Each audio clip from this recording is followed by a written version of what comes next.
Tilton earlier, and what's funny about that, I didn't know you were coming tonight, Chris, but now everyone knows. Anyway, Chris actually emailed me after my work on the video games, asking me if I needed an assistant. He had just graduated college and he was moving out to California, and at that time I had just gotten Alias, and I thought, I don't know if I need an assistant. I don't even know what this job is yet, but yes, I probably will need help on some sort to do what I'm doing. I'd never done a TV show before that. I didn't really know how to do it, and I didn't know how hard it was going to be doing a show from week to week to week to week. But Chris was there through all of Alias and a lot more, and went on to score his own show, Fringe. I don't know if anyone watched Fringe. That's Chris. So, Alias, again, was important because Alias led me to my first movie. Right? I was working on Alias, going, week to week, and we would do 24 episodes a year, not this nothing 8-episode thing or 10, whatever. Back in the day, we were doing 24 to 26 episodes of television a year and working on 2 series to boot. So that was like really, really intense, but it taught me a lot. It taught me so much about myself and taught me about my craft and how to also trust myself, which was great because when I got the call to do this movie, I thought I was really terrified, and the movie was The Incredibles.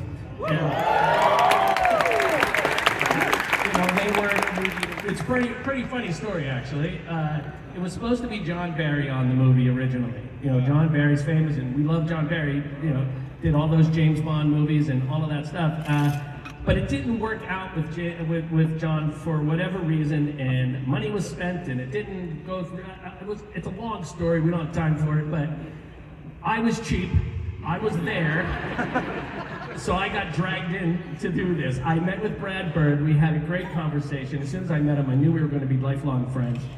We both grew up on all the same things. We loved everything. Like Johnny Quest was one of the things that we just bonded over.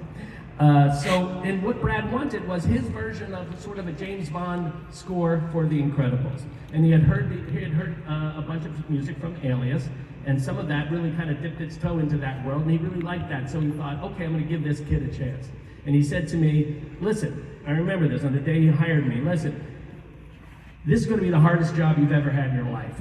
And I was like, okay, that's fine. And he goes, no, I mean really hard. And I was like, I get it, I'm gonna work really hard. He goes, no, if you and I are not hand in hand every step of the way telling the same story, then the audience is gonna start thinking things we don't want them to think, and they're gonna start feeling things we don't want them to feel.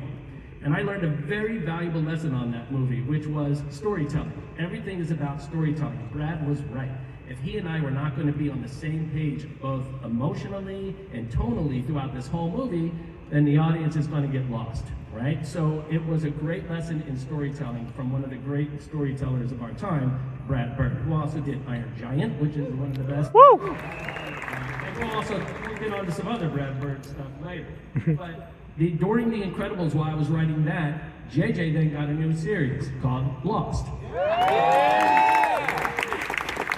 So around the same time, I was doing The Incredibles, and towards the end of that, having to kind of get onto Lost, and there was a lot of chaos going on. But let's hear some of the chaos from both The Incredibles and Lost right now.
Thank you.